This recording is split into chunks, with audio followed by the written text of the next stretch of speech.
দ্বিতীয় পর্যায়ক্রমিক পরীক্ষার রায়ন মার্টিন প্রথম বিচিত্রার 10 নম্বর স্কুলটা করছি, সেটা হুগলি ব্রাঞ্চ গভর্নমেন্ট স্কুল এবং রথিপুর বড়দা বাণীপীঠ। এর দুটো পার্ট আছে, একটা ফিজিক্যাল সায়েন্স আর একটা দেখো লাইফ সায়েন্স। দুটো পার্ট আছে, দুটো পার্ট আমরা পুঙ্খানুপুঙ্খ ব্যাখ্যা করছি। দেখো কোন পদার্থটির আপেক্ষিক তাপের মান সর্বাধিক, এটা আমরা জল বলবো। অভিকর্ষ না থাকলে কোন পদ্ধতিতে তাপ সম্ভব নয়, এটা আমরা বলবো পরিচলন পদ্ধতিতে তাপ সম্ভব নয়। জৈব অনুঘটকগুলি সাধারণত, এটা আমরা বলবো প্রোটিন জাতীয় পদার্থ। ঝালাইয়ের কাজে যে গ্যাস ব্যবহার করে প্রচুর তাপ সৃষ্টি করে, সেটা অ্যাসিটিলিন। চাপ বাড়ালে বরফের গলনাঙ্ক কমে যায়। সূর্য থেকে পৃথিবীতে তাপ আসে বিকিরণ পদ্ধতির মাধ্যমে। নিচের কোনটি তড়িৎ বিশ্লেষ্য পদার্থ নয়? নিচে তড়িৎ বিশ্লেষ্য পদার্থ নয়, সেটা আমরা চিনি জলীয় দ্রবণ বলবো, তড়িৎ বিশ্লেষ্য পদার্থ নয়। অম্লায়িত জলে তড়িৎ বিশ্লেষণ করলে ক্যাথোডে কি গ্যাস উৎপন্ন হয়? ক্যাথোডে হাইড্রোজেন গ্যাস উৎপন্ন হয়। ঊর্ধ্বাকাশ এবং ভূপৃষ্ঠের মধ্যে বিভব পার্থক্য বজায় রাখে তড়িৎ কোষ। ঊর্ধ্বাকাশ এবং ভূপৃষ্ঠের মধ্যে বিভব পার্থক্য বজায় রাখে প্রাকৃতিক তড়িৎ কোষ, সেটা আমরা বর্জ্যপাত বলব। এরপর চলে এসো 2 দাগের প্রশ্নে। তাপ পরিমাপের এসআই একক আমরা কি বলবো? জুল বলবো। হ্যাঁ, তাপ পরিমাপ এসআই একক আমরা জুল জে লিখতে পারি, বা এরকম ভাবে জুল লিখতে পারি।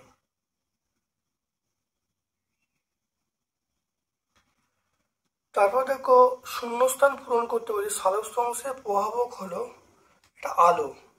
আলো বলতে আমরা সূর্যের আলো বলবো। সূর্যের আলো, জল, সূর্যের আলো লিখতে পারি, জল লিখতে পারি। NH4 সে জল দিলে তাপ উৎপন্ন হবে, এটা তাপ শোষিত হয়, এটা মিথ্যা। 1 ক্যালোরির সংজ্ঞা আমরা টেক্সট বই 30-এ পাবো, দেখে নাও। 1 গ্রাম বিশুদ্ধ জলে উষ্ণতা 1 ডিগ্রি বাড়াতে যে পরিমাণ তাপ লাগে তাকে আমরা 1 ক্যালোরি বলি। হাইড্রোজেন ঘটিত একটি যৌগের নাম লেখো যা তড়িৎ বিশ্লেষণে অ্যানোডে H2 উৎপন্ন হয়। জল বলবো। নতুন কেনা সাইকেলের রিং চকচকে করে ধীরে ধীরে উজ্জ্বল কমে যায় কেন? লোহার সাইকেলের রিমের উপর ক্রোমিয়ার আস্তরণ থাকে, তাই লোহার সাইকেলের রিংয়ের ওপরে ক্রোমিয়ামের আস্তরণ থাকে। বাতাসে জলীয় বাষ্প এবং অক্সিজেনের প্রভাবে ধাতব অক্সাইড উৎপন্ন করে এবং উজ্জ্বলতা কমে যায়। তাহলে ব্যাপারটা এরকম, লোহার সাইকেলের রিংয়ের ওপরে ক্রোমিয়ামের আস্তরণ থাকে, সেই ক্রোমিয়াম জল এবং অক্সিজেনের সঙ্গে বিক্রিয়া করে বিভিন্ন ধাতব অক্সাইড উৎপন্ন করে, তাই উজ্জ্বলতা কমে যায়। তারপর দেখো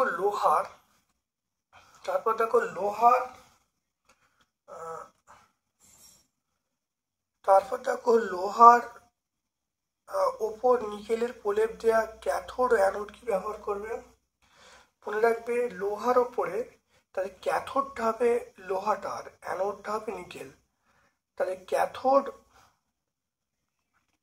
ক্যাথোড আমরা লোহা বলবো আর অ্যানোড আমরা কি বলবো? নিকেল বলবো। তরলের চাপ কমালে স্ফুটনাঙ্ক কি হবে?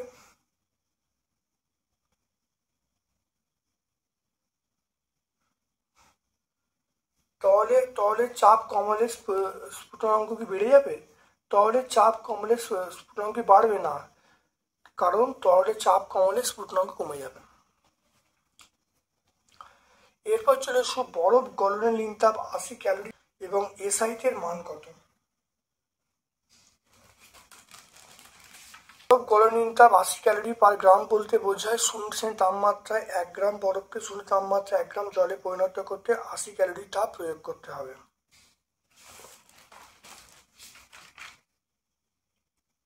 এসআই মান আমরা বলবো সেটা 336, এটা হবে এসআই মান 336 kilojoule, 336 kilojoule per kg, 336 kilojoule per kg. পরিচলন স্রোত কাকে বলে?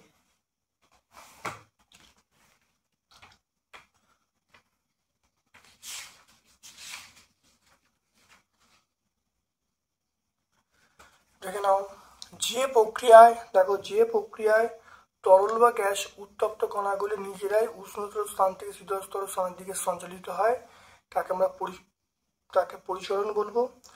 আর এখানে দেখো, তরল ও গ্যাসীয় পদার্থ উত্তপ্ত হলে আয়তনে প্রসারণ ঘটে, ঘনত্ব কমে যায়, ফলে উত্তপ্ত তরল হালকা হয়ে উপরে ওঠে এবং উপর থেকে ভারী বা নিচে দিকে আসে, তাহলে যে চক্রাকার স্রোতের তৈরি হয় তাকে আমরা পরিচলন স্রোত বলবো।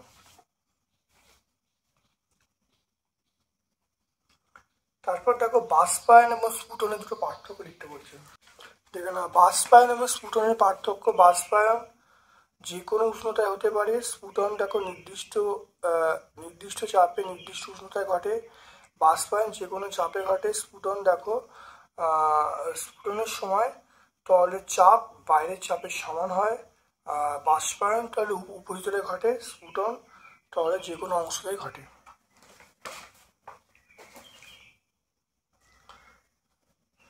এরপর চলে এসো একটা অঙ্ক। দেখো, 30 সেন্টি তাপমাত্রায় 200 গ্রাম জলের সঙ্গে 80 সেন্টি তাপমাত্রায় 800 গ্রাম জল মেশানো হলো, অন্তিম উষ্ণতা কত? দেখে নাও, 3-এর দাগে 2-এর অথবা। ধরি জলের অন্তিম উষ্ণতা এটা হলো T ডিগ্রি সেন্টিগ্রেড।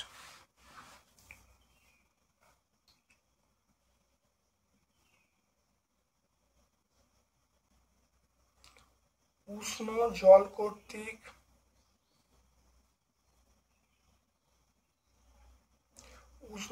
কর্তৃক বর্জিত তাপ H1। উষ্ণ জল বলতে দেখো এইটা, তাহলে 200 গ্রাম, দেখো 800 গ্রাম জল, তাপমাত্রা কত ছিল 80, অন্তিম তাপমাত্রা এখানে T আছে, তাহলে এখানে বলবো H1 সমান, আমরা বলবো দেখো MST, তাহলে M এর মান 800, জলের আপেক্ষিক তাপ 1, আর তাপমাত্রা মানে 80 থেকে T বিয়োগ করবো, এককটা হবে ক্যালোরি। দেখে নাও, MST, M এর মান 80, S এর মান 1, T এর মান 80 মাইনাস T ক্যালোরি। এবার শীতল জল কর্তৃক গৃহীত তাপ, এটা আমরা H2 বলবো। MST, M এর মান কত? M এর মান দেখো, দেখে নাও, এখানে দেখে নাও, M এর মান দেখো 200, দেখতে পাচ্ছি M এর মান 200, S এর মান 1, T এর মান হবে অন্তিমটা ছিল T থেকে এই 30 বাদ যাবে, তাহলে M এর মান আমরা বলবো 200, S এর মান 1, T এর মান আমরা বলবো T মাইনাস 200 বলবো, T মাইনাস 200 নয়, T মাইনাস 30 বলবো, T মাইনাস 30 ক্যালোরি। তাহলে 200 into 1 into T minus 30 calorie. তাহলে আমরা জানি H1 সমান H2, গৃহীত তাপ সমান বর্জিত তাপ, তাহলে 800 ইন্টু 1 ইন্টু 80 মাইনাস T সমান 200 ইন্টু 1 ইন্টু T মাইনাস 30। দেখে নাও, এখান থেকে এটা কাটার শূন্যগুলো কেটে দাও, শূন্য কেটে গেলে এটা কাটাকুটি 4 হবে, তাহলে 4 হলো 4 ইন্টু 80 মাইনাস T, এটা হলো এটা কাটলে 4 হলো, এটা দেখো T মাইনাস 30 হবে, দেখতে পেলে। এটা গুণ করছি, 800 গুণ করলে 800, 320, এটা 40, এটা t মাইনাস 30, দেখে নাও ভালো করে।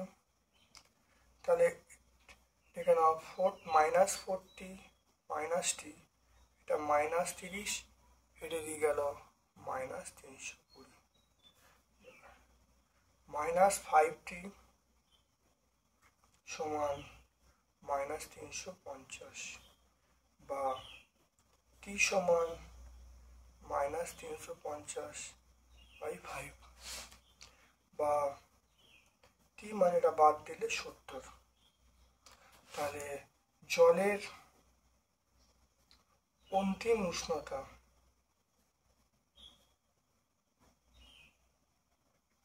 জলের অন্তিম উষ্ণতা 70 ডিগ্রি সেন্টিগ্রেড।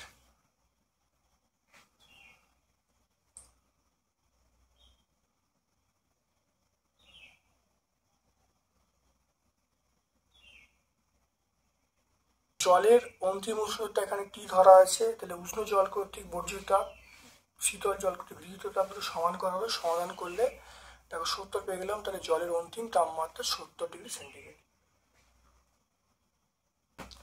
দেখো সমীকরণ সহ তাপশোষী এবং তাপমোচী বিক্রিয়া উদাহরণ দিতে বলছি। এখানে আমরা তাপমোচীর বিক্রিয়া একটা উদাহরণ দেবো, দেখতে পাচ্ছি একটা উদাহরণ দিলে হয়ে যাবে। আর তাপশোষীর এখানে একটা উদাহরণ দিয়ে দেবে, আর তাপগ্রাহী একটা উদাহরণ দিয়ে দেবে, দিলেও হয়ে যাবে। তাহলে এটা আমরা টেক্সট বই 91, 92 পেয়ে যাব। তাহলে টেক্সট বই আমরা পেয়ে যাবো, এটা টেক্সট বই 91, টেক্সট বই 92। নিচের কোনটা জারক কোনটা বিজারক উল্লেখ করতে বলছে। বলবো জারক, আর এই সেলটা আমরা বিজারক বলবো। তারপর দেখো বিয়েরটা কি বলেছে, Cl2টা হলো আমরা জারক বলবো, Cl2টা জারক। আর HBrটা হলো বিজারক। তাহলে Cl2 হলো জারক, HBr এটা হলো বিজারক। তারপর দেখো CuO এটা আমরা বলবো জারক বলবো, আর H2 আমরা বিজারক বলবো। তাহলে দেখে নাও এখানে দেখো MnO2 এটা জারক, HCl বিজারক। এখানে দেখে নাও Cl2টা জারক, HB একটা বিজারক, CuO এটা জারক, H2 হলো বিজারক। এবার যদি পানীয় জল এবং সমুদ্র জলের মধ্যে কোনটা অধিক তড়িৎ পরিব্যাখ্যা করতে বলছে।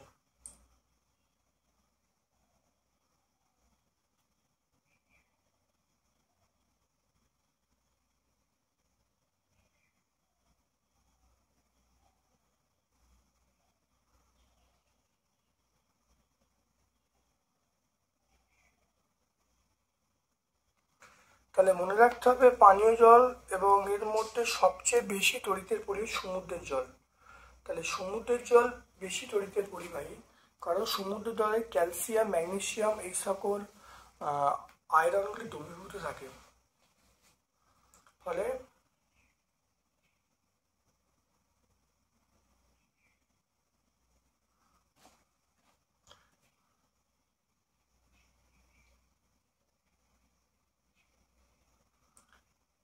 আচ্ছা, মনে রাখতে হবে পানীয় জল এবং সমুদ্রের জলের মধ্যে কোনটা বেশি তড়িতের পরিবাহী।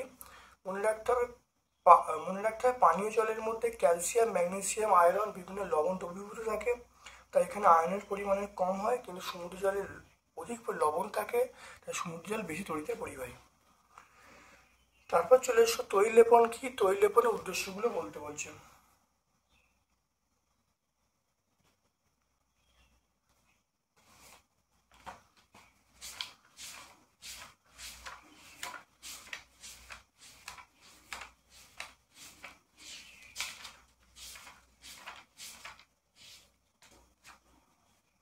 দেখে নাও তৈললেপন কি, অপেক্ষিত বেশি সক্রিয় ধাতুর উপর কম সক্রিয় ধাতুর প্রলেপ দেওয়াকে আমরা কি বলবো, তৈললেপন বলবো। উদ্দেশ্য 1 নম্বর হলো যে বিভিন্ন ধরো জলীয় বাষ্প অক্সিজেন প্রভাব থেকে রক্ষা করা, বস্তুগুলির সৌন্দর্য বাড়িয়ে তোলা আর মূর্ছার হাত থেকে রক্ষা করা, বস্তুগুলি আকর্ষণীয় করে তোলা, এগুলো মনে রাখবে।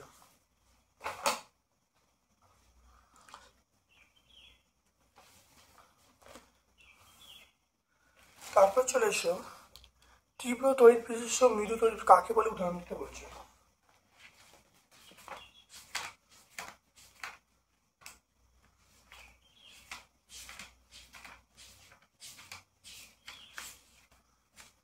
এখানে তীব্র তড়িৎ বিশিষ্ট দেখ, এখানে গলিত বা দ্রবীভূত অবস্থায় যে সকল তড়িৎ বিশিষ্ট পদার্থের মধ্যে তড়িৎ পরিমাণ মাত্রা খুব বেশি তাকে তীব্র তড়িৎ বিশিষ্ট পদার্থ বলে, যেমন HCl, H2SO4, HNO3 এগুলো।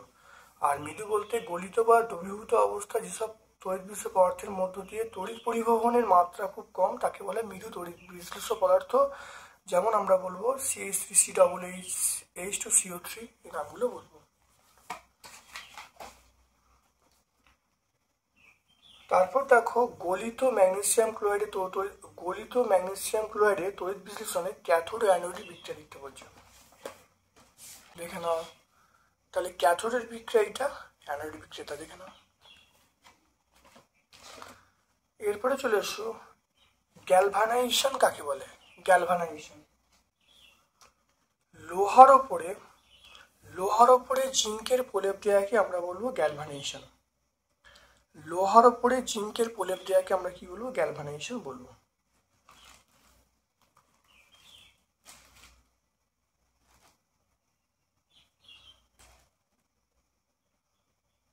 চলে এসো তড়িৎ স্ফুলিঙ্গ কিভাবে তৈরি হয়, দৈনন্দিন জীবনে তড়িৎ স্ফুলিঙ্গ এটা উদাহরণ দিতে বলছে।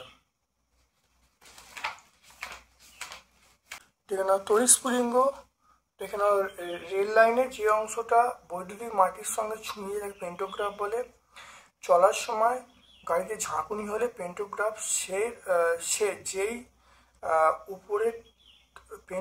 যেই ওপরে তার থেকে একটু ছাড়িয়ে যায় তখনই জোরালো আলো তৈরি হয়। এই সবগুলোই তড়িতের স্ফুলিঙ্গ। তড়িৎ স্ফুলিঙ্গ উদাহরণ পেয়ে গেলাম। আর প্রাকৃতিক তড়িৎ স্ফুলিঙ্গ ও দৈনন্দিন প্রাকৃতিক তড়িৎ স্ফুলিঙ্গ যেটা বলা হয় সেটা আমরা কি বলবো? বজ্রপাত ছাড়া আর কি তড়িৎ স্ফুলিঙ্গ আছে?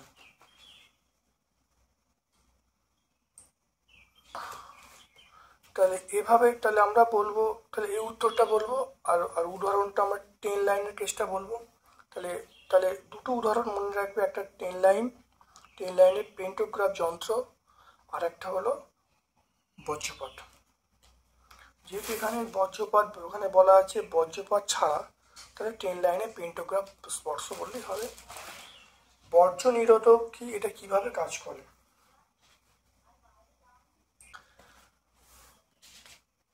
দেখো বজ্রপাত থেকে বাড়ি বা বাড়ির বিভিন্ন যন্ত্রপাতিগুলোকে রক্ষা করার ব্যবস্থাই হলো বর্জ্য নিরোধক। বাড়ির সবচেয়ে উঁচু স্থানে একটা ধাতুর দণ্ড শক্ত আটকানো থাকে। দণ্ডটির সবচেয়ে উঁচু স্থানে খুব সরু ছোট ধাতব শলাকা থাকে। মাটির মধ্যে 5-6 ফুট নিচে একটা চওড়া ধাতব পাত পুঁতে রাখা হয়। একটা সুপরিবাহী মোটা তার দিয়ে দণ্ডটি এবং পাতটি যুক্ত করা হয়। এই ব্যবস্থায় বাড়িকে বজ্রপাতের হাত থেকে বাঁচায়। বজ্রপাতের ফলে যে তড়িৎ উৎপন্ন হয় তা তারের মাধ্যমে মাটিতে চলে যায় এবং বজ্রপাত হলে বাড়ির কোনো ক্ষতিগ্রস্ত হয় না। এরপর চলে এসো লাইফ সায়েন্সের পোর্শন। তো লাইফ সায়েন্সের পোর্শন চলে এসো চাষের জমি সাধারণ আগাছা। এটা আমরা বলবো চাষের জমি সাধারণ আগাছার নাম হলো অ্যামারথান্স। যক্ষা আমরা বলবো বায়ুবাহিত। সিওনোস্টক্সের মাধ্যমে যেটা জোর কলম সৃষ্টি হয়। এরপর চলে এসে অতি সংক্ষিপ্ত ইঁদুরের দেহে কোন রোগ সংক্রমিত হয়? ইঁদুরের দেহে সংক্রমিত প্লেগ। এইডস এর পুরো অর্থ?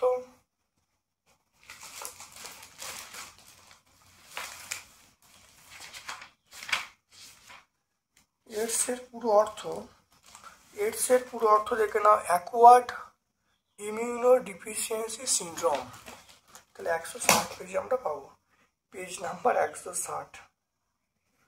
তাহলে শূন্যস্থান পূরণ করতে শস্য আবর্তনের দুটি পর্যায়ের মাঝে একবার ড্যাশ উদ্ভিদ চাষ করা হয়। এটা সিম্বি গোত্রীয় উদ্ভিদ।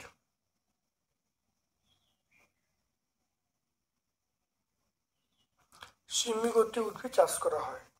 মেজর কার্প কাতলা, মাইনর কার্প, মেজর কার্প হলো কাতলা, মাইনর কার্প আমরা বলবো বাটা। সার্স, সার্সের পুরো নাম কি এই রোগের উপসর্গ লিখতে বলছে।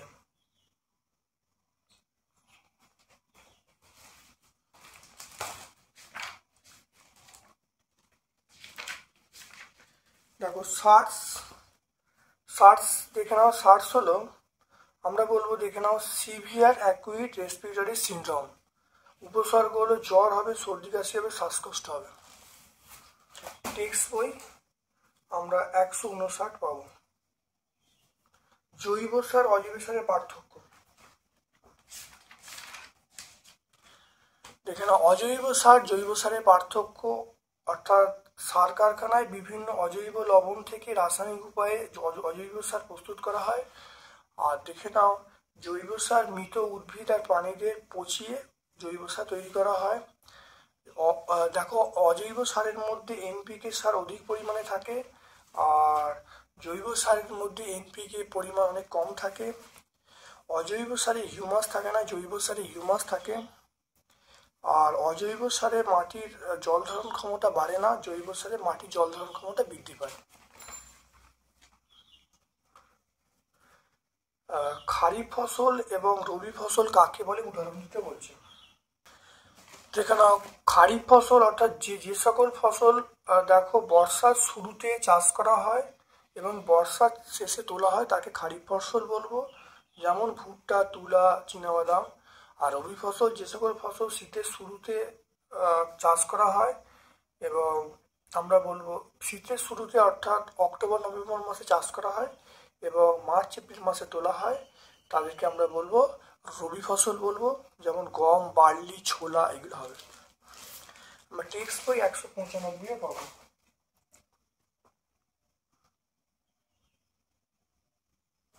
অর্থনৈতিক উপযোগিতার ভিত্তিতে মুরগির 3টি জাতের উদাহরণ সহ বর্ণনা করতে বলছে। অর্থনৈতিক উপযোগিতার ভিত্তিতে 3টি জাত। 1 নম্বর জাত হলো সেটা হলো ডিম উৎপাদনকারী, 2 নম্বর হলো মাংস উৎপাদনকারী, 3 নম্বর উভগুণ। অর্থাৎ ডিম উৎপাদন মানে কি, এরা বছরে 150 থেকে 200 বা তার বেশি ডিম পাড়ে। ডিমের জন্য পালন করা হয়, যেমন লেগহর্ন, মিনরকা এগুলো। আর মাংস, এরা বছরে অধিক করে মাংস উৎপাদন করে। এরা মাংসের জন্যই এদেরকে পালন করা হয়। এটা হলো ব্রাহ্মা কোচিন। আর উভগুণ বলতে মাংস এবং ডিম দুটোই দেবে, এটা হলো নিউ হ্যাম্পশায়ার। এটা 217 পেজে পাবো। তাহলে 10 নম্বর স্কুলটা আমরা ভালো করে সুন্দর করে ব্যাখ্যা করলাম। ভিডিওটা প্রথম থেকে শেষ পর্যন্ত দেখো, অত্যন্ত কার্যকরী ভিডিও। আমার পক্ষ থেকে সকলকে ধন্যবাদ এবং শুভ কামনা জানাচ্ছি।